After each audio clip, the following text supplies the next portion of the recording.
All right, Aaron, thank you. Officials in Northern Virginia and D.C. are continuing to issue warnings about sick and dying birds that have been seen across the area. A surprising number were exhibiting strange symptoms such as crusty eyes or shaking heads. Now, the Smithsonian Migratory Bird Center is asking you to help submit any reports. Joining us now with more on this is ecologist Brian Evans. Brian, good morning to you. Thanks for joining us.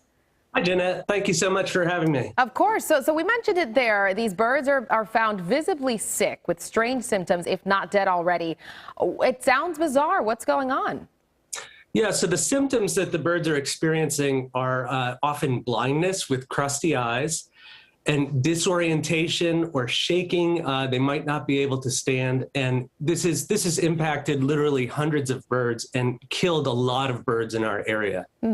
Is this, I'm trying to get some perspective here, is this unprecedented? Like, how does it compare to anything else we've seen in terms of a large number of birds mysteriously dying? Certainly over the last at least decade, this is very unprecedented in our region. And what are the species of birds?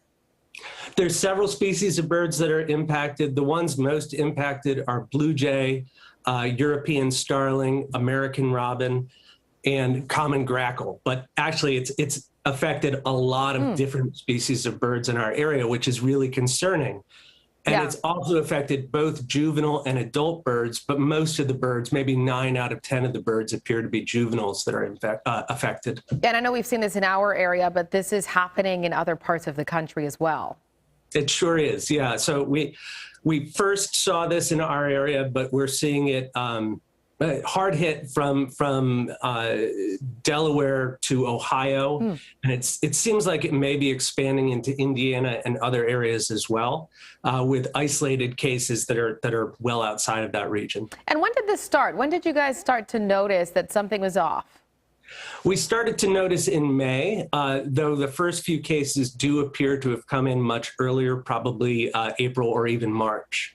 I know experts are trying to pin down exactly what's causing this. I saw some theories about a possible connection to Brood X, a cicada emergence. Anything to that?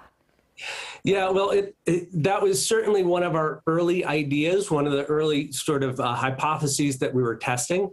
We had really hoped that it was the cicadas because the cicadas come along once every 17 years, so we know that it wouldn't have likely a long-term effect on the populations.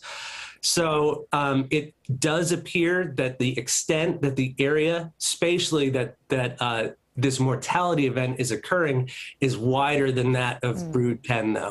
Gotcha. Okay, let's talk about ways that folks can help. There are two ways. I want to begin with the most simple one. If you have a bird feeder. Yeah, if you have a bird feeder right now, we don't know what's causing this. This is fully a mystery, so you have to take your bird feeder down. We ask everybody to take your bird feeder down and your bird bath down.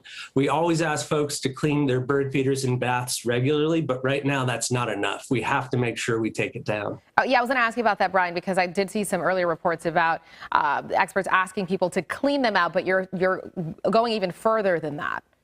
Yeah, until we get further word from USGS, we do ask everybody to take them down. Gotcha. And then lastly, experts are asking for, essentially, relying on citizen science. What exactly is that, and how does that help? Yeah, this is a huge moment for citizen science, for the public to play a great role in submitting data so we can get a better understanding of what's going on. And what that means is observing the birds that are around you, having your family and friends observe the birds around you and look for sick and dead birds.